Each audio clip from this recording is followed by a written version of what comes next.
Vous regardez la RTG Coloma. Bonsoir à toutes et à tous. Bienvenue dans ce journal. Pour commencer, la Guinée bénéficie d'un important renforcement des capacités des personnels soignants, des kits médicaux et d'une aide budgétaire. C'est du moins ce qui ressort des entretiens qu'a eu le président de la République cet après-midi avec la présidente de la Commission de l'Union africaine, le président de la BAD et le secrétaire exécutif de la CA des Nations Unies pour l'Afrique. Compte rendu d'audience, Mohamed Lamine Souma, Elhadj Ouad Cissé, Cheikh Mabin Tissila, du bureau de presse de la présidence de la République.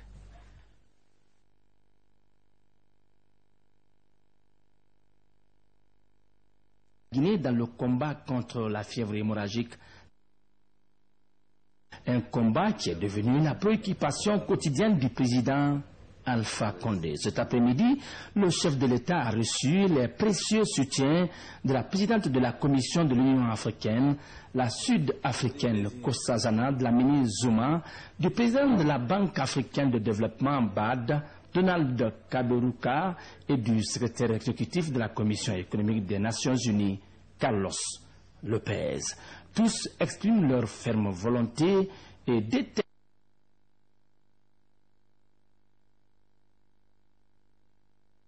Sur le plan de la santé, nous avons pensé que nous devons contribuer en tant qu'État membre en apportant du personnel de la santé. Nous avons besoin de venir en Guinée, discuter avec les autorités pour savoir si ça c'est approprié et surtout quel genre de personnel approprié. Le 8 novembre, nous allons aussi rencontrer la communauté du monde des affaires pour voir avec eux quels sont les appuis qu'ils peuvent apporter aux pays touchés par la maladie à virus Ebola. La Guinée a une place spéciale en Afrique, parce qu'elle s'est toujours mobilisée pour venir en aide au mouvement de libération à travers le continent. Donc quand la Guinée a des problèmes, c'est le devoir de l'Union africaine de se mobiliser pour l'aider à sortir. In the past to support all the struggles on the continent. So it's important that when Guinea is in trouble, the rest of Africa must move. Pour le président de la BAD, il faut aider la Guinée à préparer l'après-Ebola. Nous comprenons facilement l'impact économique de cette crise à court terme et à moyen terme. Donc en tant que Banque africaine, nous faisons tout pour appuyer la Guinée, sachant qu'elle est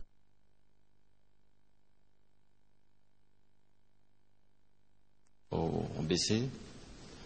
Donc nous comprenons le choc sur la macroéconomie. C'est pourquoi nous avons apporté à la Guinée donc l'aide budgétaire, donc directement au gouvernement guinéen, afin de faire face à ce problème. Et deuxièmement, bien avant la crise d'Ebola, nous avions lancé à la BAD un programme spécial pour la région du fleuve Mano. Je travaille avec la secrétaire générale parce que pendant les années 90, à cause de la guerre au Libéria en Sierra Leone, cette région a raté beaucoup des investissements à caractère régional. Donc nous avons souhaité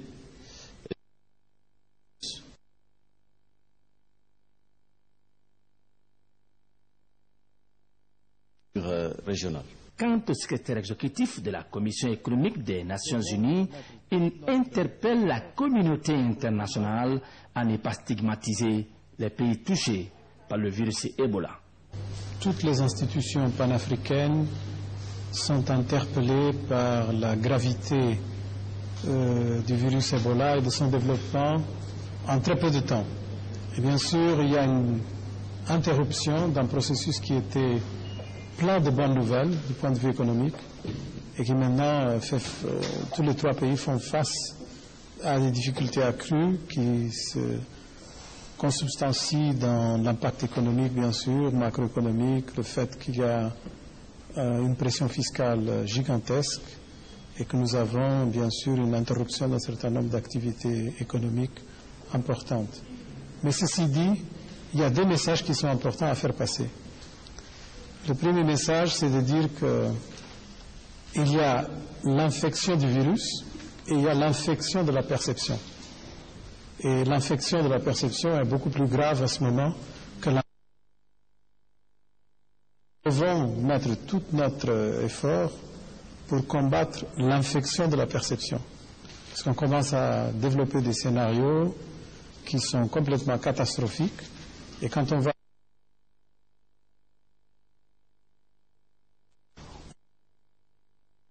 Effectivement, on n'a pas vraiment de données pour pouvoir prévoir, comme certains le font, des catastrophes à tel point que les pays ne puissent pas continuer dans leur trajectoire qui était assez performante.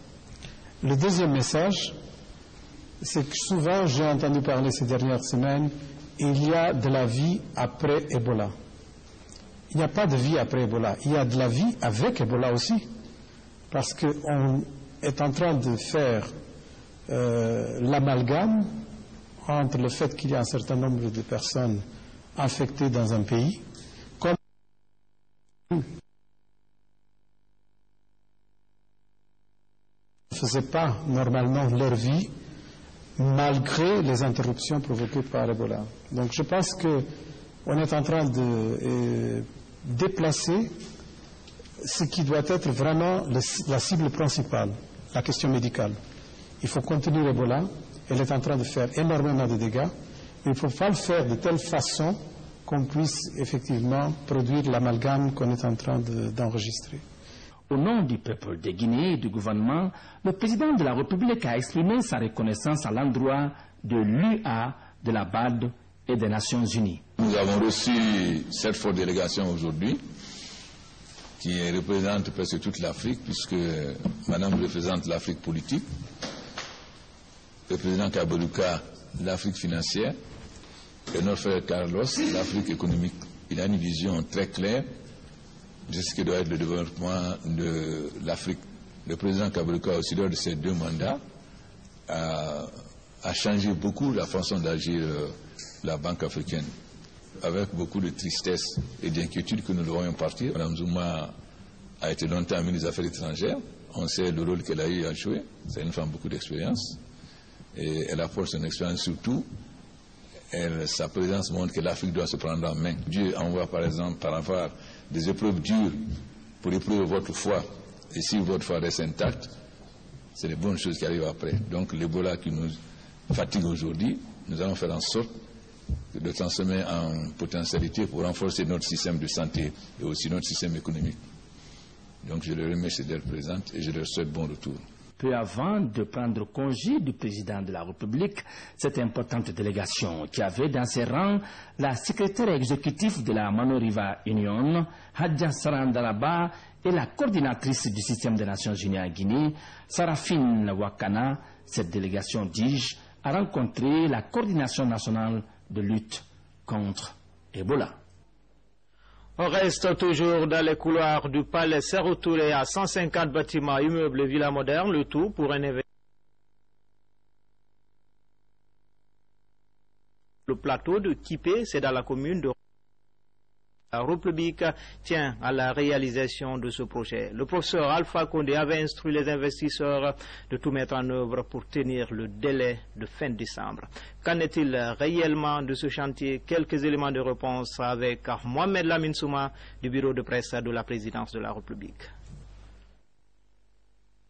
Il y a quelques jours, le président de la République a reçu les actionnaires de la Cité internationale moderne de Conakry. Objectif, s'informer du niveau d'avancement de ce méga projet immobilier. Sur le chantier, si équipé dans la commune de Ratoma, se dessine le visage de Conakry de demain. Il s'agit d'une cité moderne bâtie sur une superficie de 24 Atlantique. Des immeubles qui poussent comme des champions, 150 bâtiments en tout. Les travaux sont exécutés par China Drill Group en Guinée. Pour tenir le délai de livraison des premiers logements, bureaux et commerces, en fin décembre 2014, dans 3 mois, les ouvriers travaillent jours et nuits. Dans cette cadence, les véhicules et machines font d'incessantes va-et-vient, pendant que certains bétonnent, d'autres actionnent leurs bras. Le grand bâtiment principal qui égorge des bureaux, des boutiques, et je tiens à signaler aussi que les boutiques sont déjà en vente, en location sur plan. Ensuite, au centre, vous avez les villas individuelles. Qu'est-ce qu'on appelle villa individuelle? Tu as ta cour, ta piscine et ta cuisine africaine. Vers l'ENPT, c'est-à-dire l'école poste et télécommunications, vous avez des logements. Ces logements sont organisés en gradins, du plus haut au plus bas, de R+8 à R+4. Cela permettra à tout un chacun de profiter de la vue panoramique de la mer. Nous avons tenu compte aussi de l'aspect écologique, parce que souvent dans les projets immobiliers de la Guinée, on oublie les espaces verts. Cette pépinière s'étale à l'arrière-cour de l'école professionnelle des postes et télécommunications contiguës.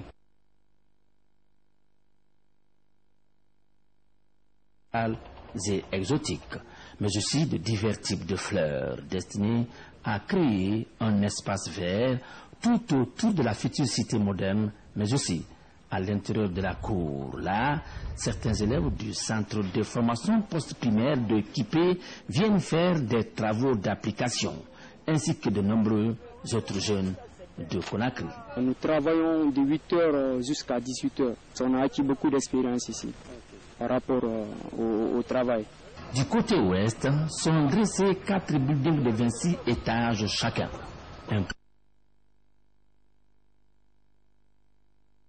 De dollars américains, entièrement financés par des investisseurs privés.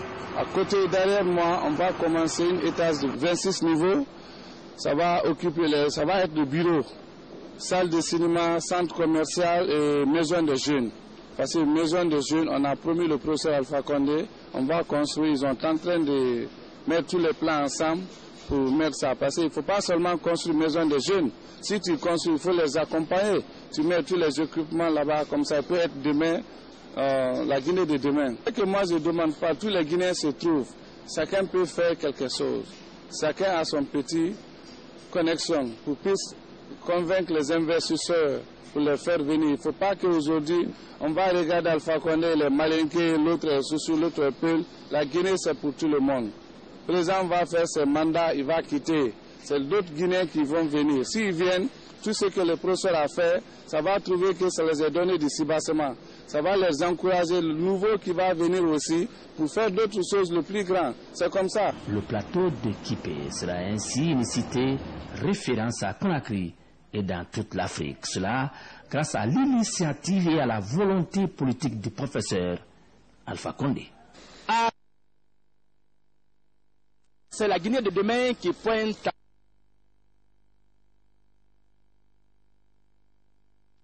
une Guinée. Cela exige de chaque Guinéen d'être sérieux et aimer son pays.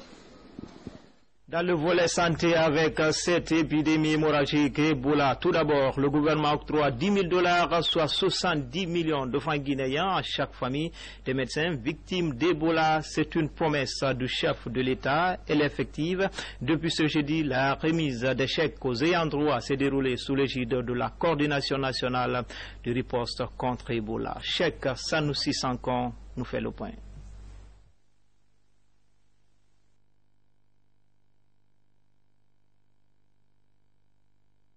Attention des autorités du pays et des partenaires au développement. Pour avoir perdu la vie en sauvant des personnes infectées du virus Ebola, chaque famille des agents de la santé décédés reçoit un chèque d'une valeur de $10 000.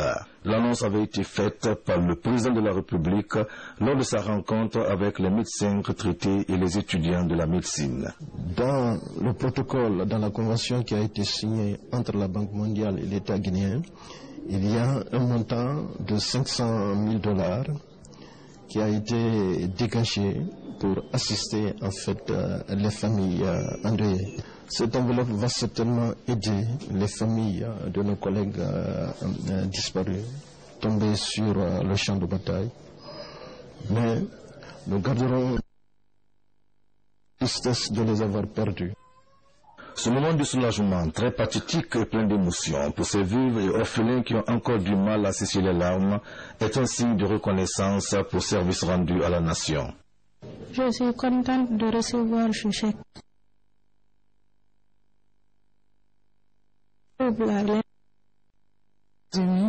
Et on sent qu'on n'est pas oublié.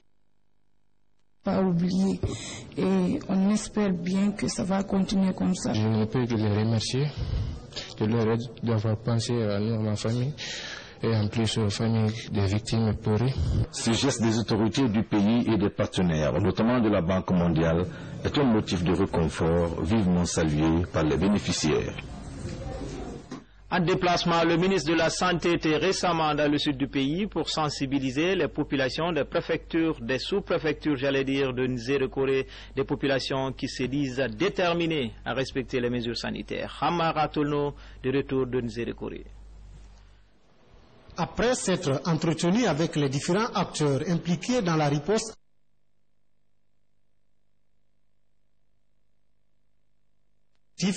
exhorter ses conducteurs à s'impliquer davantage dans la lutte contre Ebola.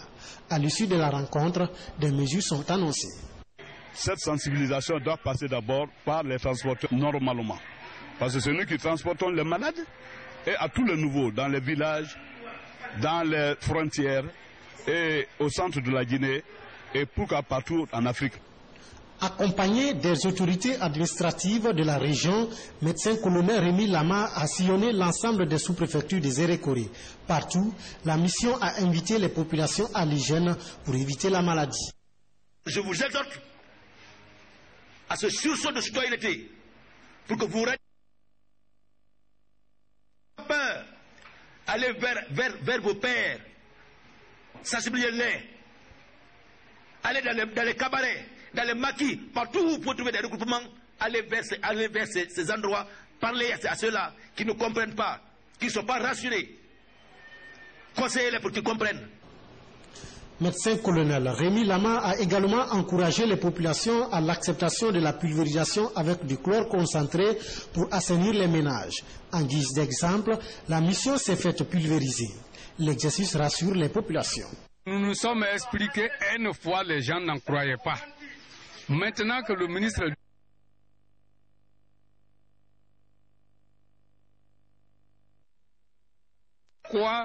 de la lutte contre Ebola, qu'est-ce que c'est que Ebola?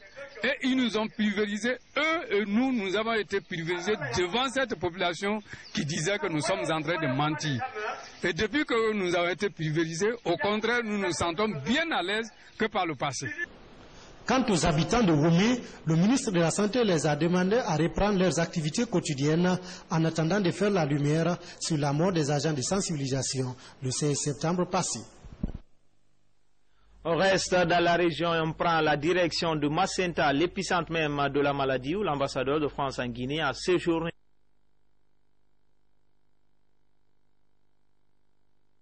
S'enquérir de l'état d'avancement des travaux de construction du nouveau centre de traitement d'Ebola. On fait le point avec Mamadi Gassama.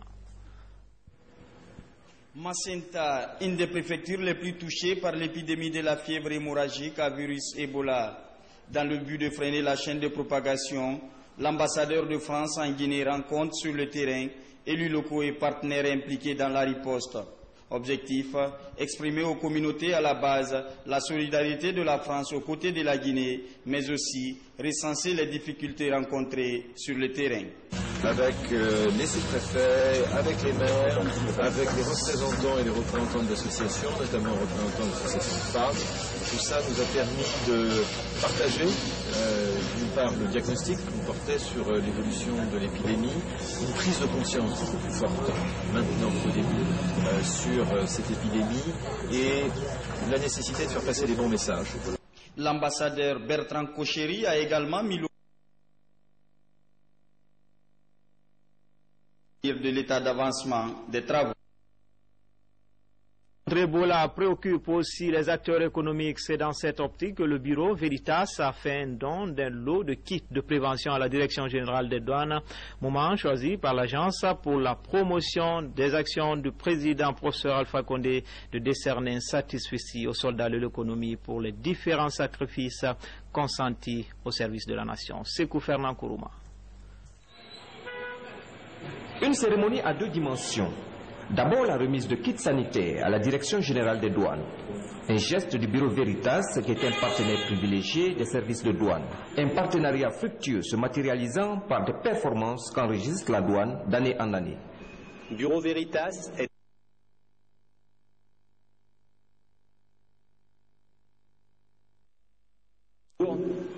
l'une L'une concerne une aide financière pour la mise en place du centre de traitement Ebola de Macenta,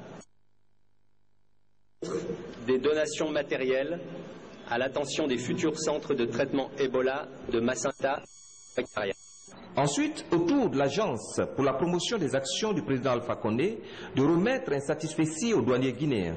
Cela en reconnaissance de leurs efforts d'accompagnement du chef de l'État. APAG qui observe chaque acteur du développement de la Guinée a jugé utile de décerner un satisfecit que nous trouvons mérité à la douane guinéenne. En plus de la santé des populations, le virus Ebola impacte considérablement sur l'économie guinéenne. C'est pourquoi les autorités présentes se réjouissent de ce don qui pourrait garantir la santé des soldats de l'économie. Quand on est dans certaines situations difficiles et qu'on constate qu'il y a des partenaires qui nous accompagnent, des collaborateurs qui nous accompagnent et que tout le monde ensemble on est engagé dans la lutte contre Ebola, cela est un réconfort pour mon pays.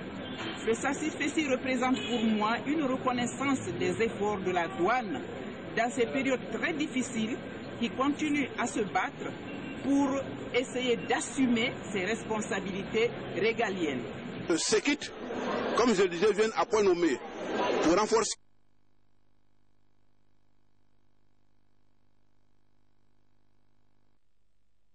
l'engagement du peuple de Guinée et de ses partenaires. L'espoir est permis que le virus Ebola sera vaincu. Dans le reste de l'actualité, ce 1er novembre, l'armée guinéenne aura 56 ans et le chef d'état-major général des armées a rencontré les militaires du bataillon spécial de Conakry et ceux du génie militaire, les résultats de la récente revue d'effectifs et les actions menées pendant la semaine du soldat étaient au centre des différentes rencontres. Sergent Lamine Sanakamara, correspondant de la presse militaire. Contrairement aux années précédentes, l'armée guinéenne célébrera le 1er novembre 2014 dans un contexte particulier, celui de la riposte nationale à Ebola. À une semaine donc de la commémoration de sa création, le chef d'état-major général des armées fait le tour de certaines unités de la capitale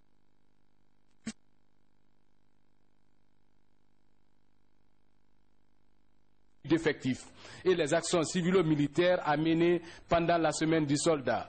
Il y a eu une commission 2 mois sur toutes les positions des militaires. À l'issue, le résultat a fait 2 catégories. Une première catégorie, les militaires qui n'ont pas passé devant la commission. Et une deuxième catégorie, les militaires ayant passé devant la commission. Tous ceux qui ont enregistré 3 ans d'absence, tous les éléments appartenant à cette rubrique seront purement et simplement radiés. Une occasion pour le général Namouri Traoré d'inviter la troupe à plus de vigilance et les commandants d'unité à la meilleure prise en main des hommes. L'armée étant une composante de la nation, on ne peut pas fêter comme on l'a fait l'année dernière. Nous avons décidé de mettre à profit la semaine du soldat aux actions civilo-militaires. Ces actions civilo-militaires seront articulées de 3 manières. Dans un premier temps, nous allons procéder à des sensibilisations sur le danger de cette fièvre hémorragique à virus Ebola par les services de santé. Deuxièmement, nous allons faire des assainissements dans les lieux publics. Et troisième, nous allons procéder à des répartitions des kits sanitaires. Le chef d'état-major général des armées a par ailleurs rendu un vibrant hommage à tous les martyrs qui ont contribué au rayonnement de cette armée. Il a surtout insisté sur la contribution des forces armées dans la lutte contre le virus Ebola.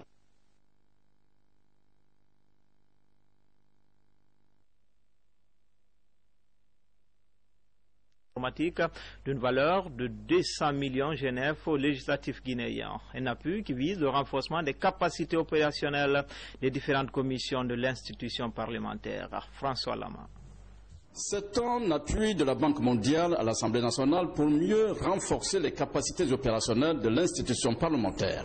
Nous espérons que ce matériel permettra à l'Assemblée d'assurer un bon fonctionnement constitutionnel, législatif et aussi du contrôle de l'État. C'est donc d'une valeur de plus de 200 millions de francs guinéens.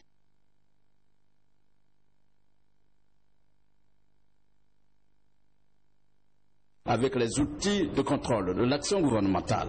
Nous avons ici une photocopieuse géante pour le secrétaire général, ça lui permettra quand même de faire face à sa contrainte. Une autre photocopieuse pour la commission des lois, une autre photocopieuse pour la commission de l'économie et finances.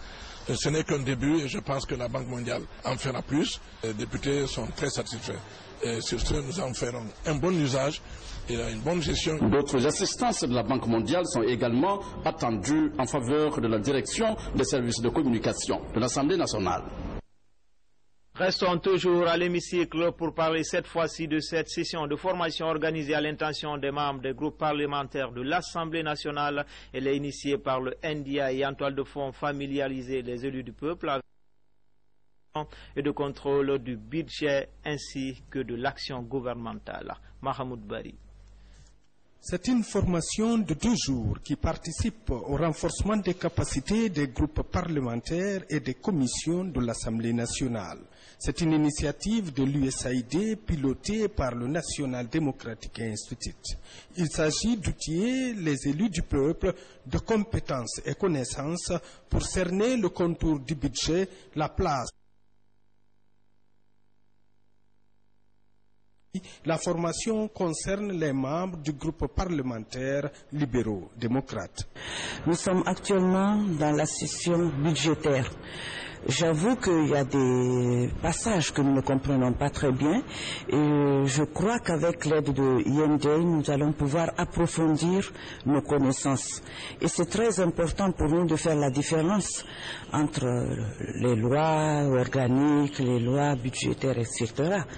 Donc, on ne peut que remercier ND l'opportunité.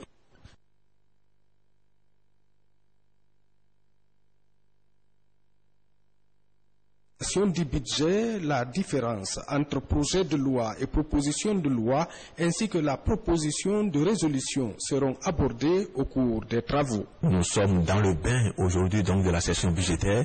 Il était important aussi d'amener les députés à avoir un certain nombre d'astuces dans le cadre donc du contrôle parlementaire à travers le processus d'adoption donc de la loi des finances de l'État. Le National Democratic Institute et l'Assemblée nationale ont signé un protocole de partenariat en vue de renforcer l'efficacité des élus du peuple. Formation toujours, mais du côté de la justice, et c'est à l'intention des magistrats auxiliaires de justice. Ils débattent du rôle et de la responsabilité des hommes en robe en matière de protection des droits humains. La formation est pilotée par le ministère de la Justice en partenariat avec le bureau du Haut Commissariat des droits de l'homme. Reportage à Kindia, Tiano Younoussaba. De nombreux instruments juridiques relatifs aux droits de l'homme sont ratifiés par la Guinée.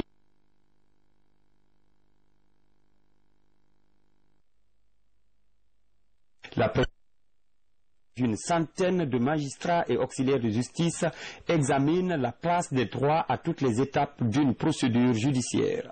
Le département a entrepris une vaste réforme de la justice, effectivement axée sur la possibilité des personnes les plus vulnérables d'accéder à cette justice et surtout pour le respect des procédures par les magistrats et les auxiliaires de justice. L'objectif de cet atelier est de faciliter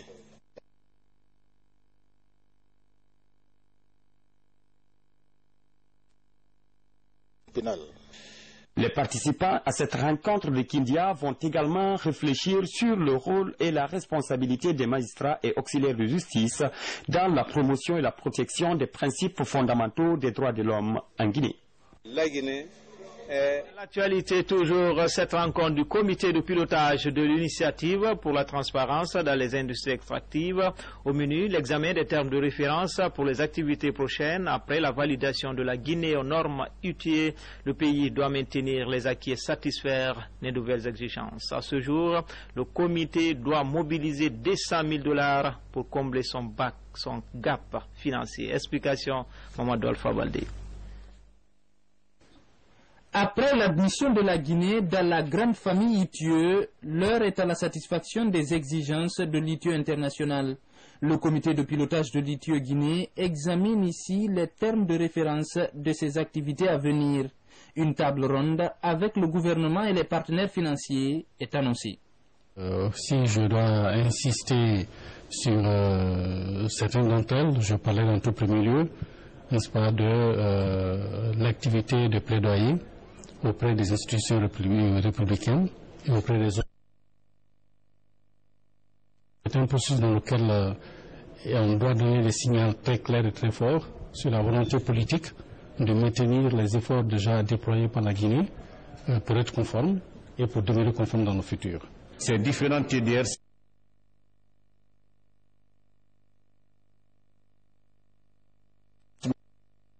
de différents secteurs et des différentes composantes de la norme ITIE. Aujourd'hui, l'ITIE-Guinée s'active à combler un gap financier de $200 000 dans ses dépenses. L'organisation travaille à la promotion de la transparence dans les industries extractives. La qualification de ses membres devient une priorité. Je pense qu'on a dans notre pays un problème général de capacité. Il faut qu'on arrive à résoudre ce problème général. On a un problème général de qualité des hommes. Il faut que par la formation, nous puissions arriver à faire en sorte qu'on soit capable de discuter d'égal à égal avec les compagnies, ce qui malheureusement n'est pas encore le cas aujourd'hui. Lorsque je regarde notre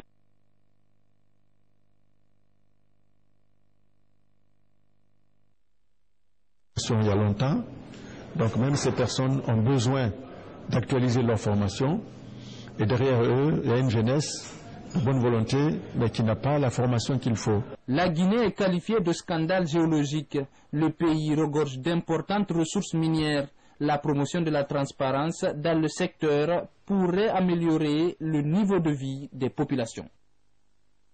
Et puis le ministère de l'énergie et de l'hydraulique change de locataire. Cheikh Talibé Silla, ancien directeur du projet Kaleta, remplace ainsi Idrissa Thiam, nommé ministre conseiller à la présidence. Le film de la cérémonie, c'est avec Nabi Kamara.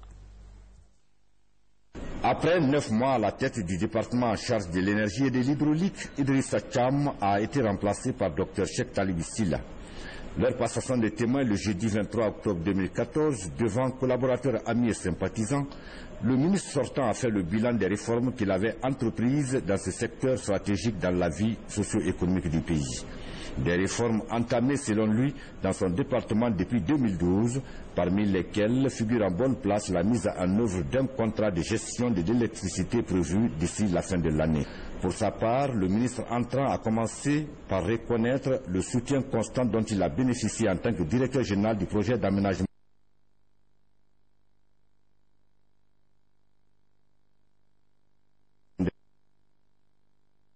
des autres qu'il est conscient de la mission à lui confiée par le professeur Alpha Condé, président de la République. Je mobiliserai toutes les ressources humaines du ministère et les services rattachés en mettant l'accent sur la formation, élément indispensable à l'obtention des résultats. Aussi, je mettrai en place une stratégie d'administration souple et fonctionnelle, en tenant compte, bien sûr, du cadre organique décrété par son Excellence, Monsieur le Président de la République, chef de l'État, le professeur Alpha Condé. Celui qui a gagné le combat de Kaleta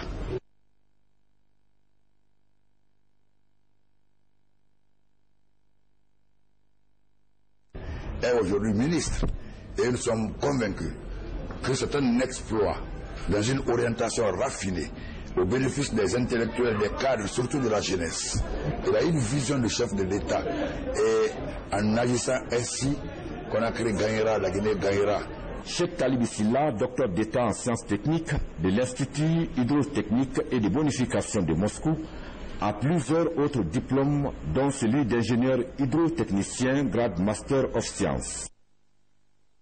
Le riz de mangrove vers une labellisation. Les acteurs de la filière étaient récemment en conclave ici même à Conakry pour discuter de la stratégie adoptée pour concrétiser ce projet. C'était lors de l'Assemblée générale du réseau Boramale. Ibrahim Akita. Si en 2008 la production du riz de mangrove était timide, ces dernières années le gouvernement et ses partenaires se sont engagés à accompagner la filière. Un riz de qualité supérieure. Organisés en groupements et unions, les producteurs étiveuses, décortiqueuses, consommateurs et commerçants se sont retrouvés en assemblée générale constitutive du réseau Bouramali. Ils sont donc venus des 5 préfectures de production du riz de mangrove pour réfléchir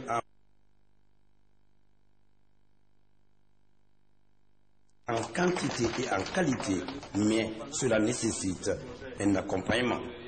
Nous sommes en Basse-Guinée pour accompagner les acteurs de la filière riz qui font du riz de mangrove. Et ce riz de mangrove qui a une qualité supérieure aux autres riz locaux, ce riz mérite d'être valorisé. Il faut que le label de marque collective soit porté par une organisation. Et c'est cette organisation qui commence à naître à partir d'aujourd'hui. De l'avis de ses participants, la labellisation ne doit plus être un projet, mais une réalité.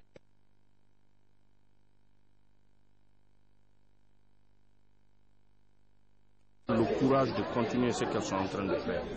Parce que Bouramali, c'est une qualité de riz. Nous avons plusieurs qualités de riz.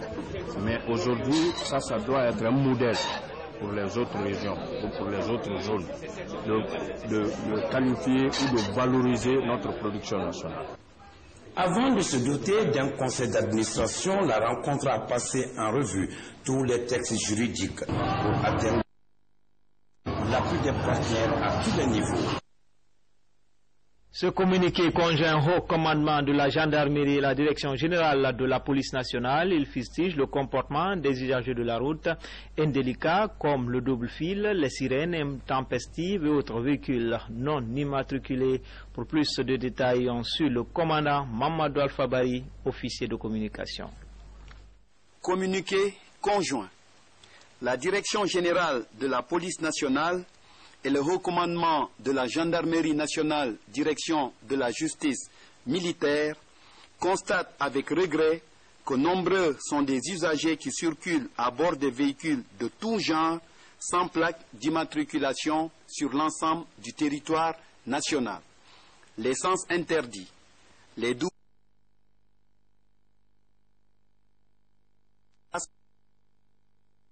ces comportements qui contribuent à la prolifération du grand banditisme et de la criminalité sont des faits délictuels prévus et punis par la loi.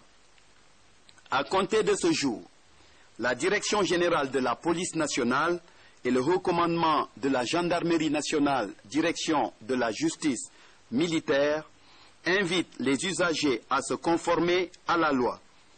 Tout véhicule qui sera arraisonné sans plaque d'immatriculation sera mis en fourrière à la disposition de la Direction centrale de la sécurité.